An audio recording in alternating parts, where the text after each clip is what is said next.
Semangat pagi saudara-saudara sebangsa dan setanah air. Untuk video kali ini teman-teman akan saya ajak untuk mengulas satu titik gitu ya.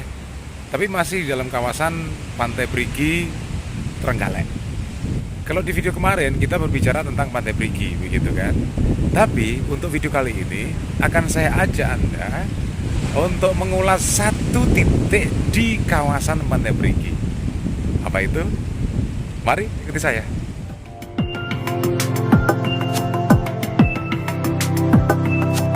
Oke teman-teman, masih dari kawasan Pantai Brigi, Watulimo, Trenggalek, Jawa Timur. Di video kemarin kita banyak membahas tentang Taman 360, terus kemudian Pantai Brigi itu sendiri. Tapi pada video kali ini teman-teman saya ajak untuk membicarakan satu hal. Apa itu? Ya, panggung Brigi 360.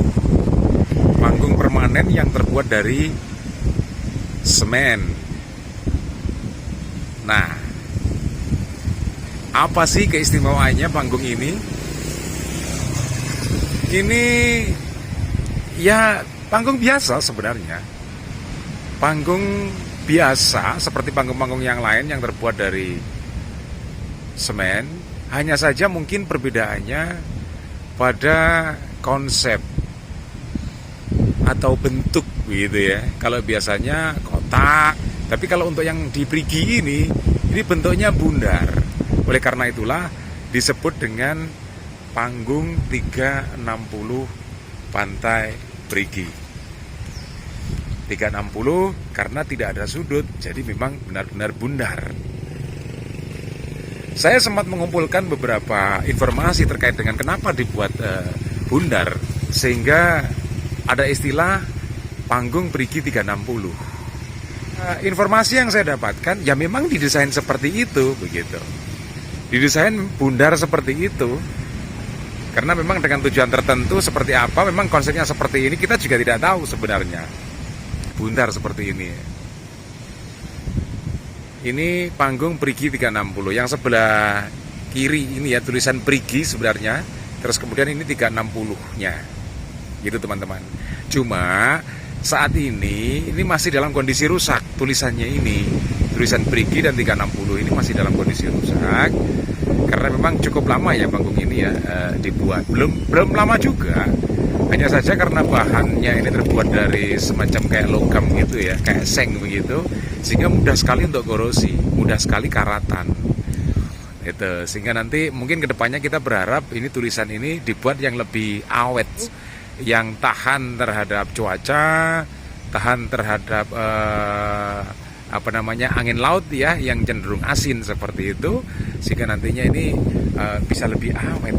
Harapannya seperti itu. Kalau dulu ada lampunya, tapi sekarang lampunya sudah banyak yang mati gitu ya. Sehingga ini dalam waktu beberapa hari ke depan ini akan diperbaiki lagi begitu teman-teman. Nah, kita kembali membahas persoalan panggung ini. Mencoba kita untuk dekati panggung ini teman-teman. Oke. Tangga 1, tangga 2, tangga 3, tangga 4, tangga 5, 6, 7. Yang paling atas 7. Ini bundar teman-teman. Ini bundar. Cuman mohon maaf saya nggak punya drone ya. Sehingga ini aja. Pakai kamera seperti ini aja. Tapi yang jelas maksudnya paham ya teman-teman ya. Nah ini bundar. Melingkar. Nah seperti ini. Cuacanya cukup panas, cukup terik. Biasanya nih bersih ya, tapi teman-teman lagi nongkrong-nongkrong tim kebersihan karena memang sejak pagi dia fokus di area Taman 360. Nah, yang di depan itu fokus di situ. Nah, yang di panggung ini nanti selepas ini akan dibersihkan juga karena secara bergilir gitu kan. Oke, kita kembali ke arah panggung 360 Pantai Brigi ini. Saya kembali ke ini. Untuk ketika saya mengumpulkan data dari Dinas Pariwisata Kabupaten Trenggalek atau pengelola kawasan wisata Brigi ini sebenarnya tidak ada masalah gitu ya. tidak ada masalah. Jadi memang dibangun seperti itu. Tetapi teman-teman, di tingkat masyarakat memang agak ada pendapat-pendapat yang mungkin juga kontroversi gitu kan. Oh, mungkin ini dibuat karena alasan ini, alasan A gitu kan. Oh, ini alasan B, C, dan seterusnya. Jawaban itu tidak pernah saya temukan di sini. Tapi saya sempat mendengarkan ada celetukan, ada semacam sebuah pernyataan yang belum bisa dipertanggungjawabkan sih ya. Tapi ini masuk akal. Karena di pantai, di Perigi, ini masih percaya mitos. Masih percaya dengan adanya kehidupan di belakang saya. Kehidupan di laut. Ada komunitas di sana. Ada komunitas. Orang menyebutnya ya di selatan ini, di pantai selatan Jawa ini di belakang saya ini ada kehidupan, ada sebuah kerajaan, konon katanya seperti itu, yang diperintah oleh seorang ratu putri yang namanya Kanjeng Ratu Kidul,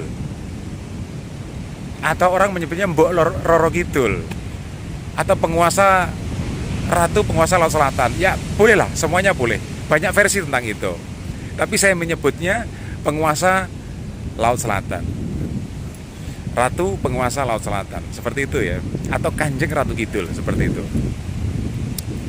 Apa hubungannya panggung ini ya, panggung ini dengan kehidupan pantai selatan gitu loh. Tapi saya menemukan jawaban teman-teman. Mohon maaf, tapi saya menemukan jawaban hasil analisa dan sedikit informasi dari masyarakat yang ini juga tidak perlu dipercaya begitu. Kenapa panggung Perigi 360 ini dibuat bundar, kemudian terkenal dengan sebutan panggung Perigi 360? Menurut sebagian masyarakat lokal di sini, katanya pemerintah atau yang punya konsep membuat panggung ini tidak mau main-main, artinya mempertimbangkan dan memperhitungkan dengan kehidupan di selatan, gitu ya. Karena para penghuni di selatan itu, dalam tanda kutip, itu juga sering berinteraksi dengan masyarakat di sini, gitu. Nah, jika tidak dibuat bundar, ya, dikhawatirkan nanti ketika ada event-event tertentu, konon katanya orang-orang selatan, gitu ya, tanda kutip, orang-orang di selatan sana, ini juga menikmati hiburan, mungkin juga haus hiburan gitu ya, sehingga mereka juga pengen nonton. Lah kalau panggungnya ditutup, hadapnya cuma ke utara doang, sementara orang-orang selatan tidak bisa ngelihat, ini dikhawatirkan terjadi sesuatu hal yang tidak diinginkan. Itu jawaban yang saya dapatkan dari hasil analisa sendiri, yang tentu banyak salahnya gitu ya, tentu banyak salahnya gitu ya. Tapi ketika saya sondingkan ke beberapa tokoh masyarakat, tetua dan lain-lain, itu kok mengiyakan juga apa yang saya punya pendapat begitu, teman-teman ya. Ini sebenarnya PR ya.